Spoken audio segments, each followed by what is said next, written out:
Hello guys. तो आज मैं एक्सप्लेन करने जा रही हूँ न्यू चाइनीज ड्रामा जिसका नाम है हिडन लव। तो एपिसोड 1 के स्टार्टिंग में हम हमारे फीमेल लीड को देखते हैं और इसका नाम सैंगजी है। वो कार में रखी हुई सामान को देखकर मन में सोचती है ये चीज़ों से कितने यादें जुड़े हैं। फिर हमारे मेल लीड पीछे से आकर कहता है, ओए चोर, बाय द वे इसका नाम ड्वेन है। स्वयं ड्वेन को देखती रह जाती है और सोचती है मैं सेकेंड टाइम इसे इतने पास से देख रही हूँ। फिर हम पास्ट में चले जाते हैं। सैंगजी होती है क्लास में, लेकिन उसका तो पढ़ाई में मन ही नहीं लग रहा था। टीचर के समझाने के बावजूद मानती नहीं और फिर बेंच में लेट जाती है और फिर से टीचर उसे देख लेते हैं और वो सैंगजी को पूछने लगते हैं कि हम अभी पेज की कौन सी लाइन में है। सैंगजी की फ्रेंड उसे हेल्प तो करती है लेकिन वो गलत जवाब होता है। फिर टीचर उसे बोल देते हैं कल तुम अपने पेरेंट्स को स्कूल में ले आना। पूरे क्लास में सैंगजी का मजाक बन जाता है। क्लास खत्म होने के बाद उसके दोस्त उसे माफी मांगते हुए कहती है, सॉरी मैंने तुम्हें गलती से रॉन्ग आंसर बता दिया। और फिर बुक स्टोर चलने के लिए बोलती है, लेकिन सैंगजी का बहुत मूड खराब था इसलिए वो चलने के लिए राजी नहीं होती। फिर वो बैग से मोबाइल निकालकर अपने भाई यान से मदद मांगने लगती है, लेकिन उसके भाई कह देता है कि मैं घर नहीं आ सकता, मैं कोई तुम्हारी हेल्प नहीं कर सकता। एक्चुअल में सैंगजी अपने भाई यान को कल स्कूल लेकर आना चाहती थी। एज अ पेरेंट्स अपने भाई के बातें सुनकर उसे गुस्सा आता है, लेकिन जब वो घर पहुंचती है उसे उसके मम्मी बताती है कि यान घर आ चुका है। ये बात सुनकर वो बहुत खुश हो जाती है, लेकिन जब वो यान के रूम में जाती है वहां पर ड्वेन होता है। सैंगजी ड्वेन को अपने भाई समझ बैठती है। उसे लगता है कि यान ने प्लास्टिक सर्जरी कराकर अपने थोपड़े को ऐसा बना लिया है और फिर वो पूछ भी लेती है, कहती है भाई तूने प्लास्टिक सर्जरी करवाया है क्या? ड्वेन हंसता है। फिर बाद में यान रूम में आता है। ड्वेन यान से पूछता है ये तुम्हारी बहन है क्या? तो फिर यान हाँ कहता है। सैंगजी भी यान से पूछती है ये कौन है? यान कहता है ये मेरा फ्रेंड है ड्वेन। फिर यान को प्लास्टिक सर्जरी वाली बात पता चल जाती है एंड ही वाज लाइक, अबे ये मेरी कैसी बहन है यार, अपने भाई को भी नहीं पहचानती। सैंगजी कहती है इसमें मेरा कोई दोस्त नहीं है, तूने ही तो कहा था कि मैं कई दिनों तक घर नहीं आऊंगा, तो मैंने सोचा कि तूने प्लास्टिक सर्जरी करा लिया। फिर यान कपड़े चेंज करने जाने लगता है, लेकिन सैंगजी उसे रोककर कहती है मत जा प्लीज, मुझे तेरी हेल्प की जरूरत है। यान सीधे सीधे कहता है मैं कोई तेरी हेल्प नहीं कर सकता। फिर सैंगजी रोने की एक्टिंग करके यान को मॉम से डांट खिला देती है। उसके बाद ड्वेन सैंगजी को कहता है तुम्हें तो यान की हेल्प की ज़रूरत है ना, तो तुमने ऐसा क्यों किया? सैंगजी कहती है हाँ, लेकिन मुझे पता है वो मेरी हेल्प नहीं करेगा। फिर सैंगजी ड्वेन को अपने स्कूल जाकर खुद का ब्रदर प्रिटेंड करने के लिए बोलती है। ड्वेन नहीं मानता, लेकिन सैंगजी उसे जैसे तैसे करके मनाती है, लेकिन फिर भी ड्वेन बात को क्लियर नहीं करता वो स्कूल में आएगा या नहीं। फिर यान कपड़े चेंज करने के लिए ड्वेन और सैंगजी को बाहर भेज देता है।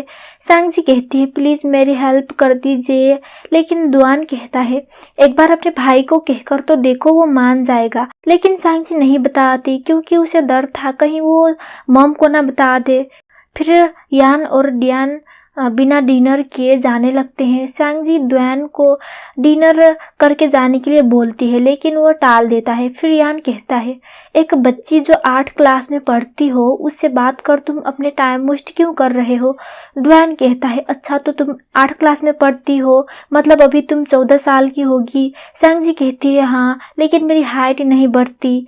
और यान हमेशा की तरह सैंगजी का मजाक बनाकर वहां से चला जाता है। ड्वेन सैंगजी को कहता है नेक्स्ट टाइम मिलेंगे। सैंगजी सोचती है मन में नेक्स्ट टाइम कब मिलेंगे, कब होगा नेक्स्ट टाइम, कब आएगा नेक्स्ट टाइम। फिर हम प्रेजेंट में आ जाते हैं। हम बड़ी वाली सैंगजी को देखते हैं। वो सुबह उठकर स्कूल के लिए तैयार होकर नाश्ता करने के लिए नीचे आती है। यान उसे बोलता है, लेकिन सैंगजी तो उसे भाव ही नहीं देती। फिर यान उसे कहता है मैं 1 महीने बाद घर आया हूँ और तू मुझे एटीट्यूड दिखा रही है। फिर सैंगजी अच्छे से यान का वेलकम करने लगती है। फिर यान अपने डैड से कार ले जाने की रिक्वेस्ट करने लगता है। एक्चुअल में यान मेन कैंपस में शिफ्ट हो रहा था और उसके साथ साथ उसके रूममेट का भी लगेज था, तो शिफ्ट करने के लिए बहुत ज्यादा सामान थे और उसके डैड मान भी जाते हैं। जब सैंगजी को पता चलता है कि यान का रूममेट भी शिफ्ट हो रहा है तो कुछ अलग ही बिहेव करने लगती है। बोलती है मैं भी आपका हेल्प करने के लिए जाऊंगी। फिर स्कूल ख़त्म होने के बाद वो यान को फ़ोन लगाकर पूछती है कि तू कहाँ है, लेकिन यान कहता है रुक जा थोड़ी देर, मैं अभी बहुत बिजी हूँ, थोड़ी देर बाद मैं तुझे लेने आऊँगा। बट एक्चुअल में वो गेम खेल रहा था। फिर वो रोड में अपने डैड के कार को देखकर कार के पास जाती है और इसी सीन को हमने स्टार्टिंग में देखा था। जैसा कि हमने स्टार्टिंग में देखा था, पीछे से ड्वेन आकर सैंगजी को कहता है, ओए चोर, तुम मेरे डॉल के साथ क्या कर रही हो। जब सैंगजी पलट कर देखती है, ड्वेन उसे पहचान लेता है। कहता है, सैंगजी तुम इतनी बड़ी हो गई, मैं तो बाल बाल पहचान पाया। सैंगजी कहती है, सॉरी, मुझे पता नहीं था कि ये तुम्हारा डॉल है। यान कहता है, अरे मैं तो बस मजाक कर रहा था, अगर तुम्हें ये इतना ही पसंद आ रहा है तो तुम इसे रख सकती हो। सैंगजी खुश हो जाती है। फिर दोनों सामान लेकर जाने लगते हैं। जब सैंगजी रूम में जाती है, उसे उसके भाई यानी यान के दोस्त ग्रीटिंग करते हैं। फिर ड्वेन अपने पार्ट टाइम जॉब करने चले जाता है। सैंगजी सोचती है, ये इतनी जल्दी क्यों जा रहा है। उसके बाद सैंगजी डॉल को अपने बैग में रखकर जाने लगती है, लेकिन उसके एक बुक वहीं पर छूट जाता है। जब ड्वेन पार्ट टाइम जॉब करके आता है, यान उसे कहता है, सैंगजी बोल रही थी कि तुम्हारे पास सैंगजी का कुछ सामान छूट गया है। और फिर वो सैंगजी के पास फ़ोन लगाकर ड्वेन को मोबाइल दे देता है। ड्वेन सैंगजी को पूछता है, क्या चीज़ छोड़ गई हो तुम। तो सैंगजी बोलती है, मेरी एक्सरसाइज बुक छूट गई है तुम्हारे पास। ड्वेन कहता है, मैं यान को कल सुबह देने के लिए कह दूंगा। लेकिन सैंगजी बोलती है, नहीं ऐसा मत करना, मैंने अभी अपना होमवर्क कंप्लीट नहीं किया है, क्या तुम करके मुझे ला दोगे। ड्वेन कहता है, ये काम तो तुम अपने भाई यान से भी तो करवा सकती हो, तुम मुझे क्यों करने के लिए बोल रही हो। फिर सैंगजी बोलती है, अगर मैं उसे कहूँगी तो वो मेरा भर्ता बना देगा। ड्वेन उसे समझाते हुए कहता है, देखो सैंगजी, तुम्हें अपना होमवर्क खुद करना होगा, नहीं तो तुम्हारे स्टडी में इफेक्ट पड़ेगा ना। सैंगजी कहती है, हाँ मैं समझ गई। फिर ड्वेन कहता है, कल सुबह 6 बजे बस स्टेशन में मिलना, मैं तुम्हारा एक्सरसाइज बुक देने आऊँगा। और फिर ड्वेन सैंगजी के मोबाइल नंबर देखता है। आई थिंक उसने सैंगजी का मोबाइल नंबर मेमोराइज किया होगा। और यहाँ सैंगजी ड्वेन के बातों को सुनकर पूरे हवा में उड़ रही थी। और अलार्म भी कैसे सेट करती है पता है, जैसे मैं और आप सब लोग करते हो। वो पूरे 4-5 अलार्म लगा देती है। एक अलार्म 5:10 में, और 5:30, 5:50 और 6 o'clock। आप लोग भी ऐसा करते हो क्या। ऐसा तो मैं भी करती हूँ, लेकिन मैंने आज तक किसी लड़के से मिलने के लिए ऐसे अलार्म नहीं लगाया। क्या आपने लगाए हैं। अगर आपने ऐसा किए हैं तो प्लीज़ बस एक बार यस कहकर एक बार कमेंट कर देना। सुबह वो 6 बजे उठती है, लेकिन जब वो बस स्टेशन पहुंचती है वहाँ कोई नहीं होता। सैंगजी इधर उधर बहुत ढूंढती है और हम पास्ट में देखते हैं जहाँ हमारा लास्ट सीन कट हुआ था।